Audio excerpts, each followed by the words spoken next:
Italy's right-wing bloc set for election win, 5 questions for markets.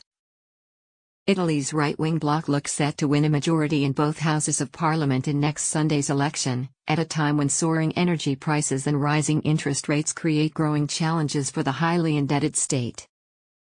Giorgia Meloni, leader of the Nationalist Brothers of Italy, is seen as frontrunner to become Italy's first female prime minister. She has said the rightist bloc will respect European Union budget rules but has called for reforms. The absence of anti-Euro rhetoric seen in the 2018 election has reassured investors, for now. In the short term we are reassured, but this is the short term, said Offi Asset Management portfolio manager Charles Haddad. How will markets react to a win for the right? Near-term reaction could be muted since a center-right win is anticipated. At around 225 basis points, the closely watched gap between 10-year Italian and German bond yields has been relatively stable. But pressure on bonds could build as focus shifts to budget policy in 2023.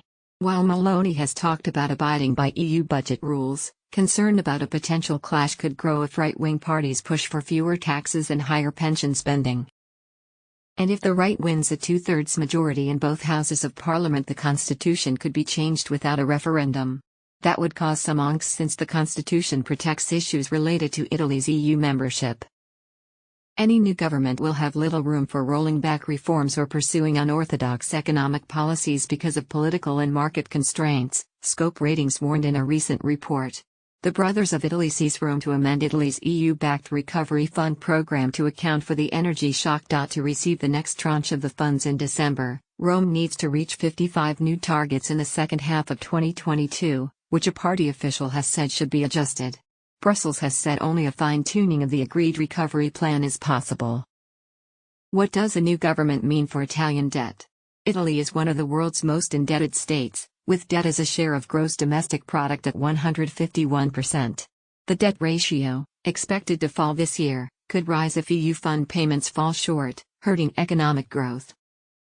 Concern about Italian debt has sent 10-year bond yields higher to 4%.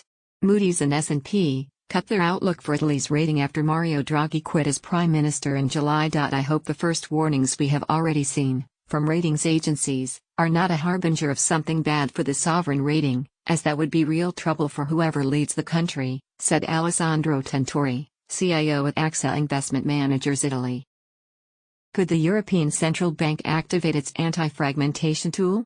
Rising borrowing costs in highly indebted Italy are testing the ECB's resolve to contain bond market strain. Italy's election had been seen as a near-term obstacle to the ECB activating its Transmission Protection Instrument, TPI, a new tool to prevent weaker states' borrowing costs diverging too far from top-rated Germany through no fault of their own. The ECB is not expected to use the TPI soon, but its presence should help support Italian bonds. We should not underestimate the willingness of the ECB to avoid fragmentation, said Amundi Group Chief Investment Officer Vincent Mortier, adding that a move in the bond spread towards 300 bits per second would be we should not underestimate the willingness of the ECB to avoid fragmentation, for Italy. What will the results mean for Italian banks? The sector is in better shape versus the 2018 election when populist parties' anti-Euro rhetoric rattled investors. Italian banks have a stronger capital base and are less exposed to sovereign stress than they were a decade ago.